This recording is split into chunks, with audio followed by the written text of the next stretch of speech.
There was a time when I was a kid, I used to love making small circuits, especially with LEDs, which used to run on AA batteries or such similar alkaline batteries. The problem with these batteries was that they used to drain pretty soon. Well, in this video, I will help you learn how to use power supply directly to the AC mains without damaging your circuit. First, we need a transformer, as in a step-down transformer. As the name itself indicates, a transformer transforms voltage. Here, a step-down transformer, meaning from higher voltage to a lower voltage. So let's say I need a 5 volt DC supply for my tiny circuits. So I can use a step-down transformer from 230 volt to 5 volt AC. However, I shall use a transformer of 12 volts as output voltage. Why? Well, I'll get to this point later.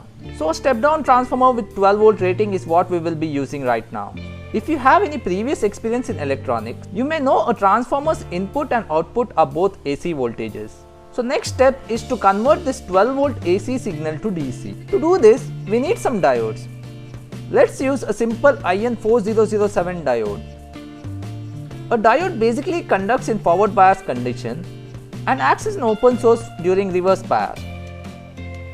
Let me demonstrate this in a more simple way. This basically is the symbol for diode. This here is the positive end, this will be the negative. Now if I have a circuit like this, my LED will glow. If I reverse the polarity, then my LED does not receive any voltage. Since my diode is reverse biased, basically forming an open connection like this, which does not allow the current to flow through the LED. Now since our source voltage is AC, let me just replace my battery with an AC source.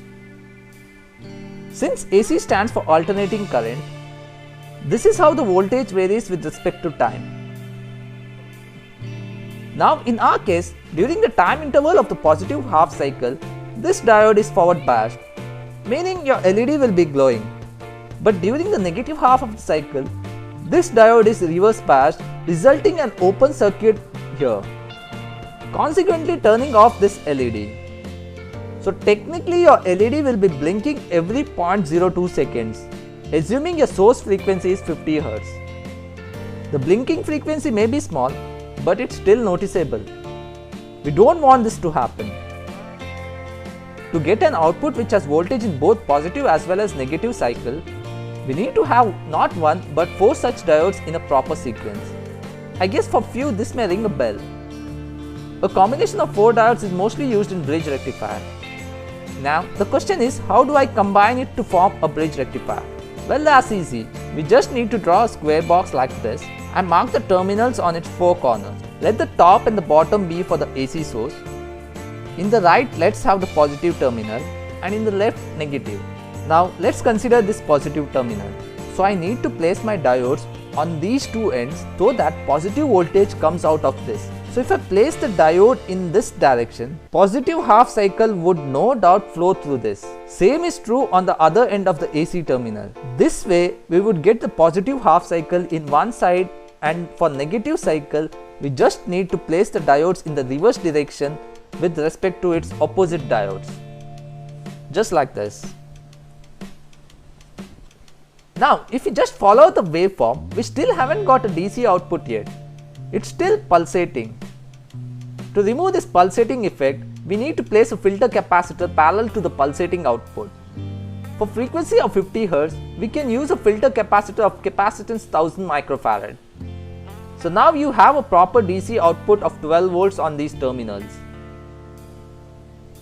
We are not done yet. Our aim was to get 5 volt output. For this we need a voltage regulator placed at this 12 volt output. Let's use a LM7805 voltage regulator. LM7805 is basically a 3-terminal device. This here is the input, output and common ground. These 2 digits here imply the output voltage. So we have a voltage of plus 5 volt as output.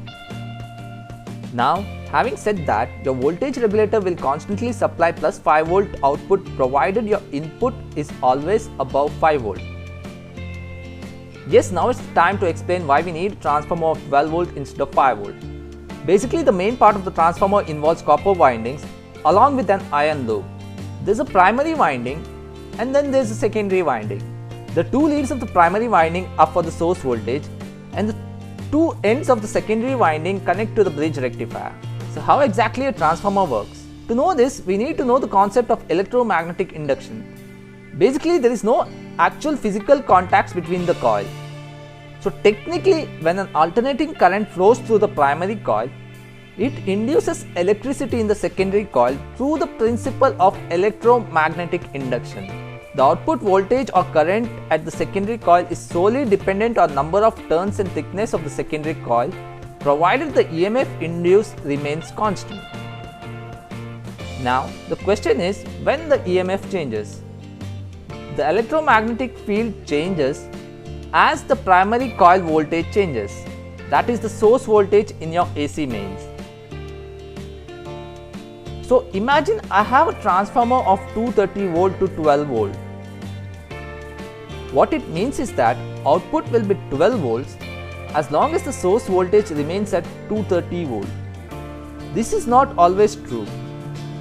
There are chances that your source voltage varies whenever there is a voltage fluctuation in the power plant or for many other reasons.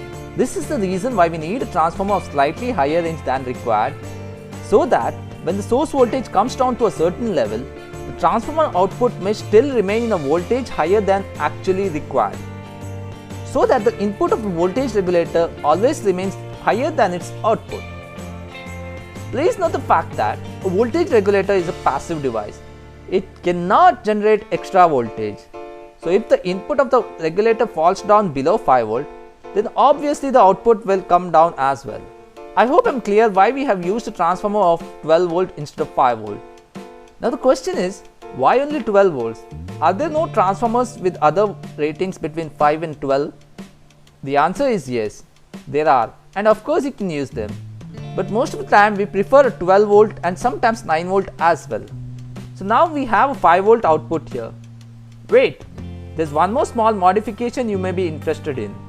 You might want to have an LED indication to know whether your circuit is working properly or no. That is, place a 1 kilo ohm resistor in series with an LED between the positive and your negative terminals. And if the LED turns on, then your circuit is ready. That's all folks. But be careful while you make the connections. Try not to touch the AC supply once you have turned on your circuit. Use proper insulation wherever necessary. Thank you for watching. If you like my work, please hit the like button.